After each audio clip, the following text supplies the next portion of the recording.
प्रारंभ से ही हमें कुछ गलत शिक्षाएं दी गई हैं। एक हंसते हुए मनुष्य को बहुत कम लोग देखना चाहते हैं। सारी दुनिया विरोधी हो जाएगी। घर में कहते हैं कि ये तो बेकार है, आवारा है, दिन भर इसको किसी काम से, ये मस्तमौला की तरह रहता है, इसको कोई चिंता ही नहीं। जिसको चिंता नहीं है उसको संसार नाकारा के रूप में देखता है।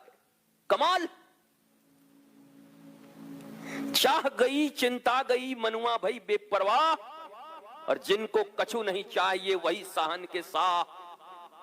पीकर सबको खा गई फीकर सबकी पीर, और पीकर की जो फांकी करे वाको नाम फकीर।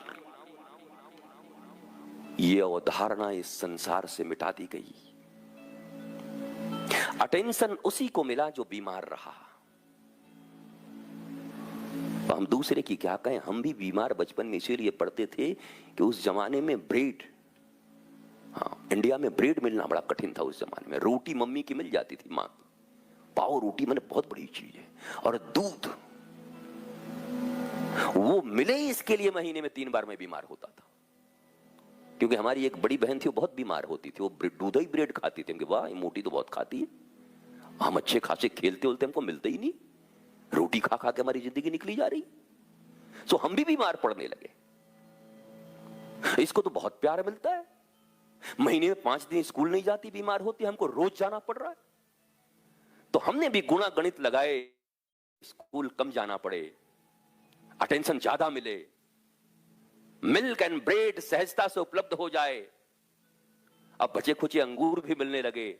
तो इससे बढ़िया क्या है, बीमार पड़ जाओ। और गांव में बड़ी अच्छी शब्द है, बेराम बोलते हैं बीमार को, बेराम। आप बिहार, झारखंड, पूर्वांचल, उत्तर प्रदेश के पूर्वी क्षेत्रों में ले जाओ तो लोग बोलते हैं बेराम हो गई ले, बेराम। बात भी सही है, जो बेराम हो गया, बिना राम का हो गया, उसका जिंदगी तो ऐसे भी बेड पे गुजरना चाहिए। राम ही नहीं है जिसकी जिंदगी में, बेराम। तो बचपन से इस संसार ने हंसते हुए, नाचते हुए, चहकते हुए लोगों को स्वीकार करना कम स्वीकार किया। बीमार, रुग्ण, कैकई की तरह, वो क्या उसका घर था, कोप भवन। कोप भवन में अगर कोई जाके काला कपड़ा पहन के बैठ जाए तो सारी दुनिया उसकी तरफ भागती। दशरथ जी को फुर्सत नहीं था, जब तक कैकई चहक रही थी। कैकई काला कपड़ा पहन के कोप भवन में गई तो दशरथ भी घुस गए कमरे में। बताओ, तो कोई कलयुग की बात नहीं है, ये त्रेता से है, इसलिए आप लोग चिंतित मत होइएगा।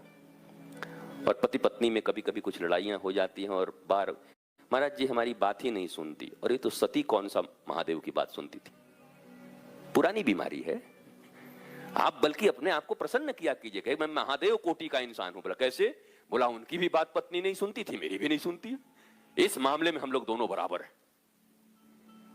मौज खोजनी हो तो कहीं से मौज खोज ले, आह्लाद खोजनी हो तो कहीं से आह्लाद खोज लें, आनंद खोजना हो तो कहीं से आनंद खोज लें। पर हमारे एक रिश्तेदार थे, दुनिया के सारे सुखों में से दुख कैसे चुन के निकालना है उसके वो एक्सपर्ट थे। भरी सभा में चारों तरफ आनंद है, उसमें से वो दुख खोज के निकाल लेते और 3-4 लोग उनके साथ खड़े होकर के नीम के वृक्ष के नीचे बैठ जाते, निंदा शुरू हो जाती। मेरे गुरुदेव बड़ी प्यारी बात कहा करते थे, अगर आपका ऐसा स्वभाव हो गया है तो अपने स्वभाव से घृणा करिए। एकांत में परम पिता के पास खड़े होकर के रोइए और कहिए कि मेरा यह स्वभाव मेरी दुर्गति कर रहा है, हे नाथ दया करो प्रभु, मैं आनंद से भी कंस खोज ले रहा हूं। मथुरा में ही कृष्ण हैं और मथुरा में ही कंस हैं, तुम्हें चाहिए कौन? मैं फिर कह रहा हूं, सड़क के किनारे ही दारू के पाउच मिल रहे हैं शराब के, और बाल्टी में रख करके ग्वाला दूध भी बेच रहा है, तुम्हें चाहिए क्या? तुम्हें क्या चाहिए?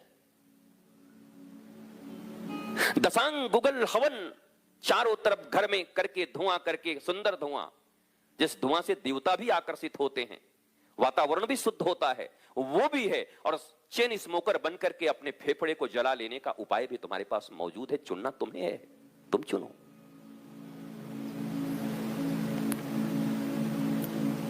कलयुग आ गया, कलयुग आ गया। कलयुग तुम्हारे भीतर समा गया है, बाकी चारों तरफ सतयुग दिखाई पड़ रहा है मुझे। जो सत्य में जी रहे हैं, कृष्ण में जी रहे हैं, भक्ति में जी रहे हैं, राधा रानी में जी रहे हैं, आह्लाद में जी रहे हैं, उनके लिए आज भी सतयुग है। और नहीं तो सतयुग में भी हिरण्याक्ष था,